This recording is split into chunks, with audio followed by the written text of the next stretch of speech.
I will go over those ingredients in just one moment.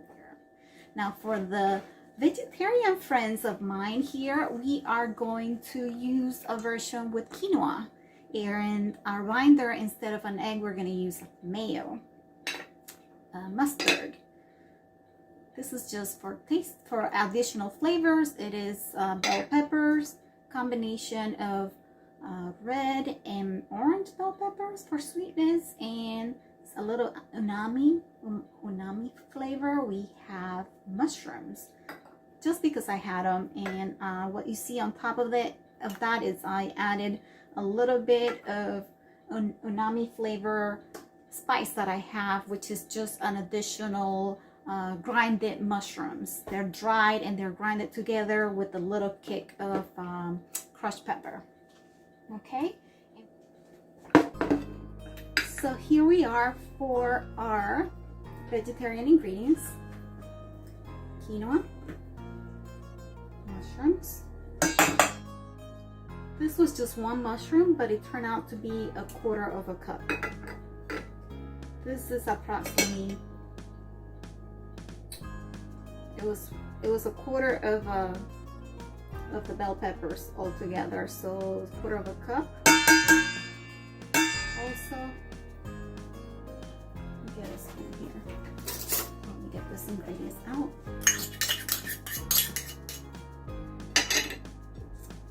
So our binder here is going to be our mustard. Not only binder, but also flavoring.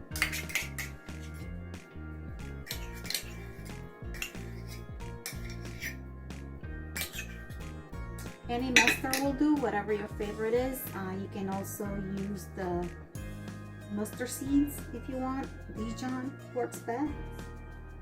I like spicy mustard. And this is 2 tablespoons of mayonnaise. Last but not least, let's not forget our spices, which is Italian seasoning, half of a teaspoon, and spiciness to taste. You need to get some salt and pepper. I'll be right back. Salt. I want to add a little bit of lemon pepper because I would like to add a little bit of lemon zest to this mixture here for the vegetarian mixture. To taste, we love pepper in this house, so that's why I went a little too generous with that. Okay. We're just gonna grind this together.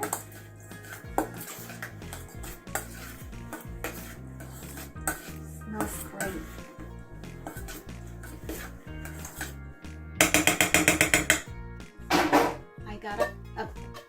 Skillet that can go inside the oven, and that's what you want.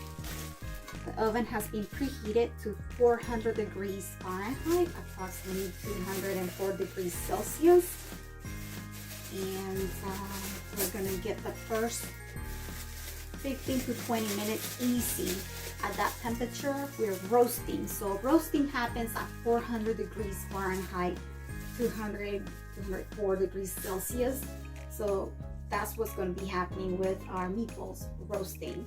And then we're going to turn it down to baking at approximately 375, 350.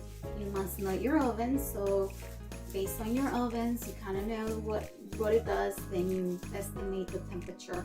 We're looking at that point to just finish cooking the meatballs. But right now, meatball assembly or making.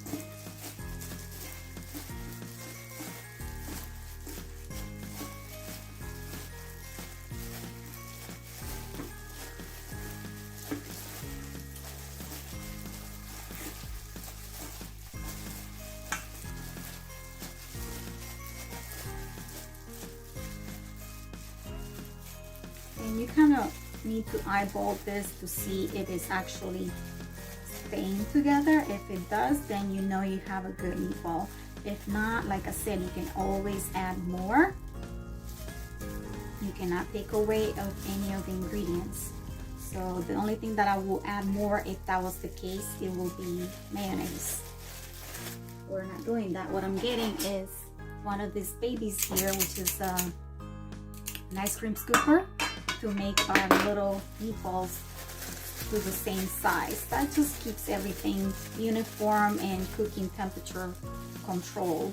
That way nothing cooks less or more. That's how I'm going with this. So here we go.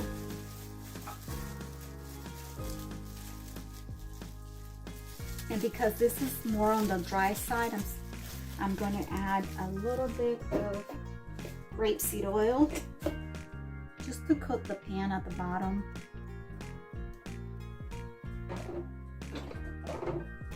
It was about a tablespoon to 2 tablespoons. And we can just do this.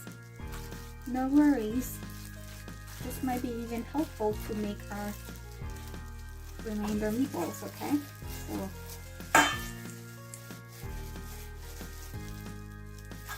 there we go. We're just gonna continue doing this to all of them.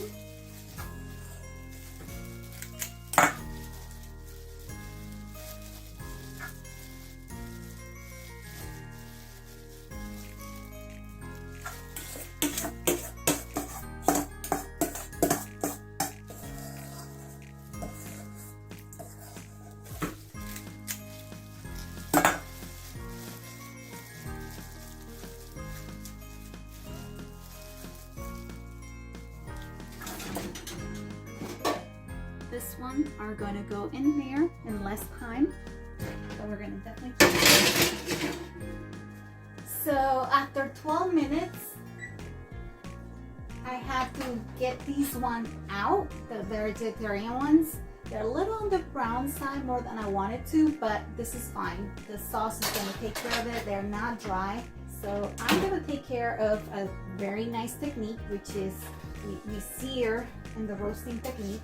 So I'm taking the vegetarian meatballs out.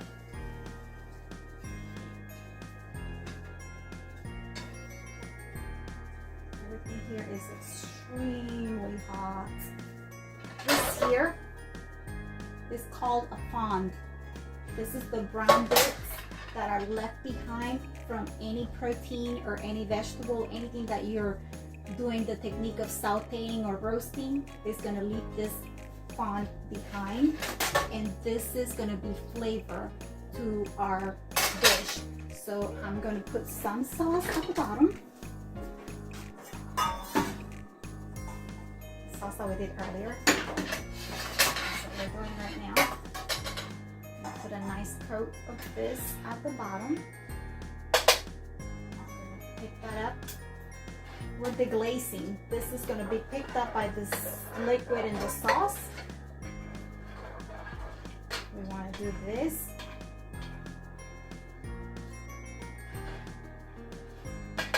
And now we're going to transfer our veggie meatballs back to this.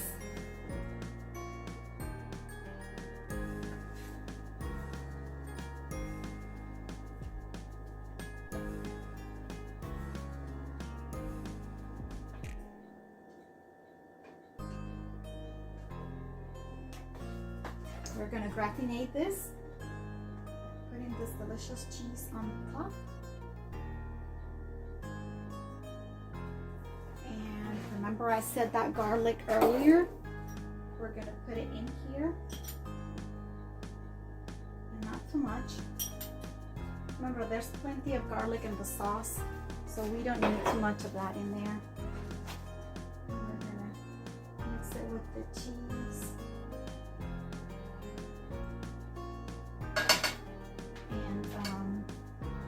Some basil here, fresh basil. We want to chop some more.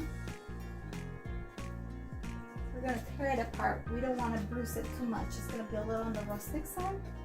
And then we can put some more. It's just for while the cheese melts. So we're going to gratinate, and then we're going to add more on top. Fresh basil to go with this.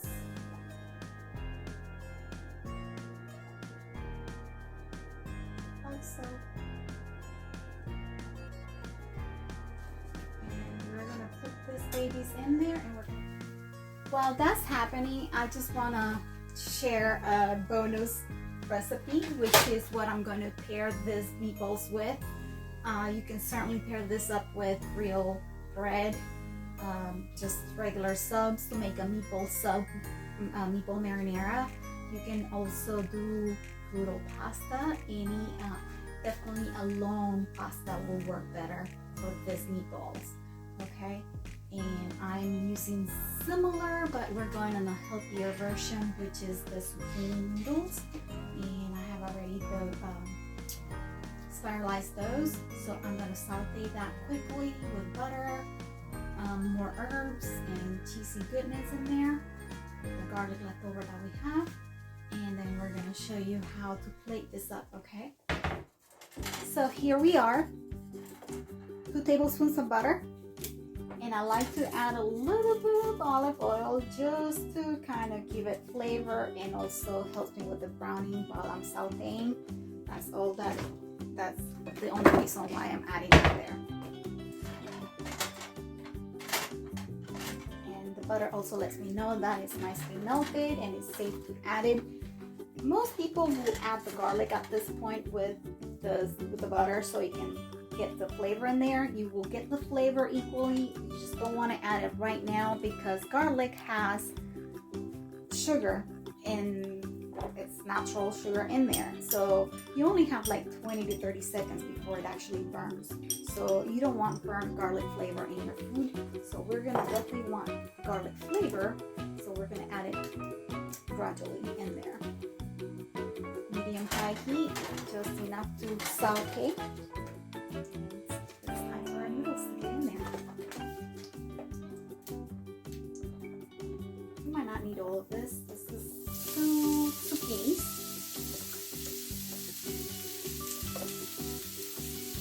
This is too long and it keeps going. Perhaps get a pair of scissors and cut it. Or you can just do this.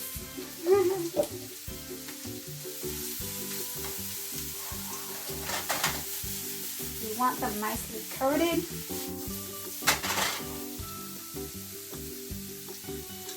Salt and pepper. I'm adding the lemon pepper, okay? You can do whatever pepper you have at hand, whatever you like.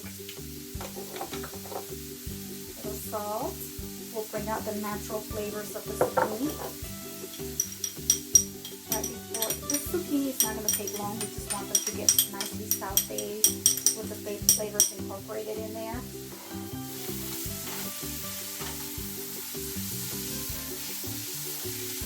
Beautiful. I want a little bit of the crunch that the zucchini has.